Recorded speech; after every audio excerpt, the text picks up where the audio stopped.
Hello everyone, welcome back. You're watching Empyrion Galactic Survival episode 143.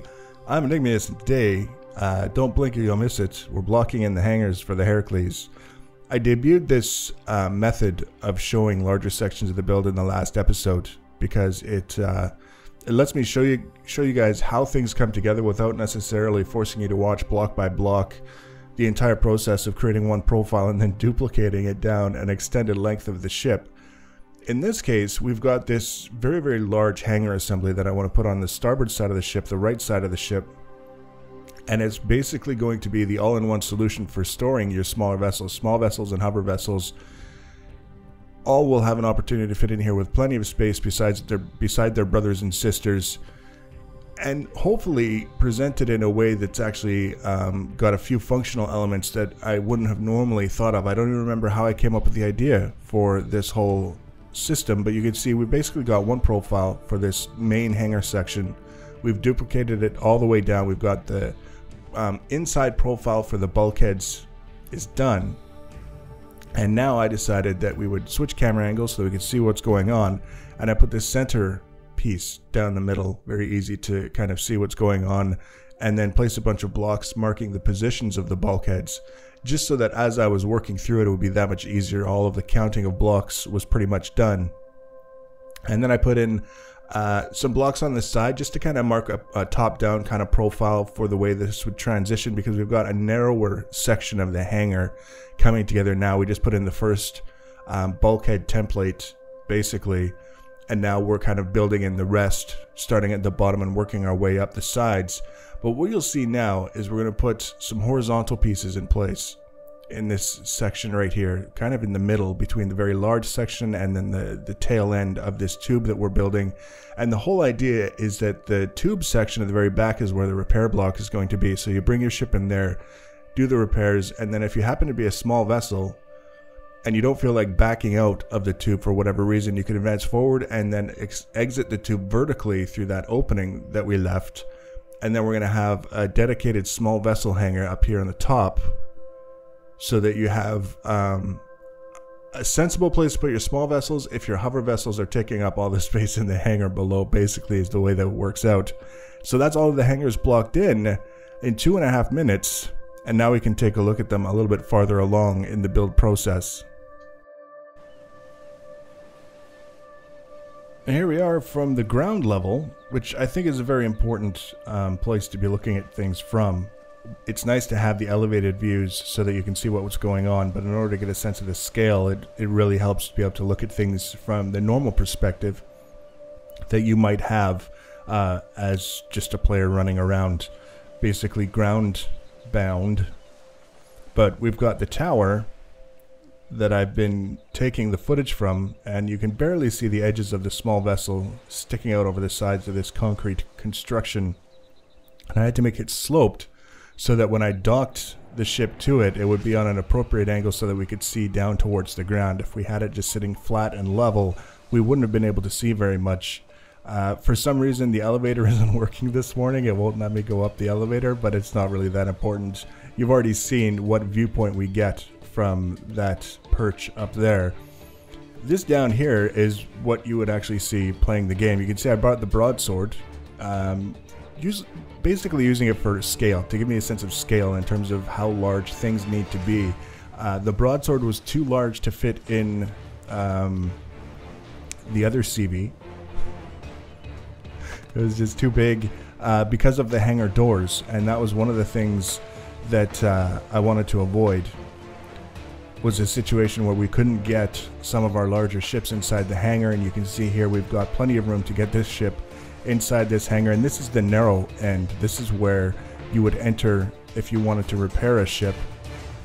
You had to build special stairs so that we could get up inside here. It's quite large, and like I said, I haven't put it in yet, but the repair block is going to be in here. So you would come in here, repair your ship if that's what you needed to do, and then you have the option to exit from this section here. I understand that it's going to leave ships parked in the hangar vulnerable to enemy fire. I don't expect it to be that much of a big deal. I just kind of expect that having the ability to park your largest ships inside your capital vessel, excluding your other capital vessels, of course, is kind of important. And we're willing to risk the security issues that come from having an open hangar design like this, if it means that we can include those ships in our day-to-day adventures by putting them inside our capital vessel and going where we need to go. This is, of course, the main hangar section, as you can see, especially relative to the broadsword, which is all the way over there. Again, quite large. You could fit several broadswords in here quite easily and still be able to move around them to get out. And again, if you have small vessels in here and the front section of the hangar is all crowded with other ships, you can still exit fairly easily from this opened section here. And then we've got finally the upper hangar section where you can store specifically small vessels. Hover vessels wouldn't be able to get in there. It's too high up off the ground. I don't plan on putting ramps so that you can get all the way up into there. And realistically speaking, it's not going to take that much longer to finish off the hangars, but I still have to do the transition between the main hull and the hangars. You can see we've still got the bulkheads exposed. We have to close all of those in. We still have to worry about how we're going to get from the central section, the pressurized glass areas, into the hangars. Not going to be difficult. That's the main bridge right there. As it sits right now, that's where our cockpit is. So to have something branch off of that with a door to maintain the pressurization in that particular compartment and come here to the hangar is not going to be difficult at all. This is the elevator that I've been using to get into the ship this whole time. Probably going to keep that there. You just jump from the bottom underneath the ship up into the elevator and go into wherever you need to go from there. And then realistically speaking, once we finish getting all of the hangar bits in place, get those exits and entrances to the main part of the ship taken care of, there's also going to be another option to get into the hangar from the main part of the ship down that way, just because it's so long. We've got this straight line path. We've got that option so you can scoot down the glass section that's all pressurized and then kind of get off to the side and do what you need to do, exit off to the hangar that way. And also there's going to be an option to get to the upper hangar from the interior of the ship as well. So we're going to take care of all of those. You'll notice that the thrusters here are not impeded in any way by the hangar. Again, me pretending that there's a thruster rule that doesn't actually exist. But as I was putting things together, it just made sense to me. If we could avoid blocking those off, that would be the ideal. We've also got a lot of additional thrusters that we have to add. Currently, we only have 4 lift thrusters on this entire ship, and I don't really expect that those are going to be enough. So we're going to have to do some additional thrusters. We have to do the lateral thrusters on this side of the ship. We have to do more descent thrusters. Actually, I don't think we have any descent thrusters on this ship yet so far, and probably some more forward propulsion and reverse thrusters as well. So we're making good progress. There's still lots to do.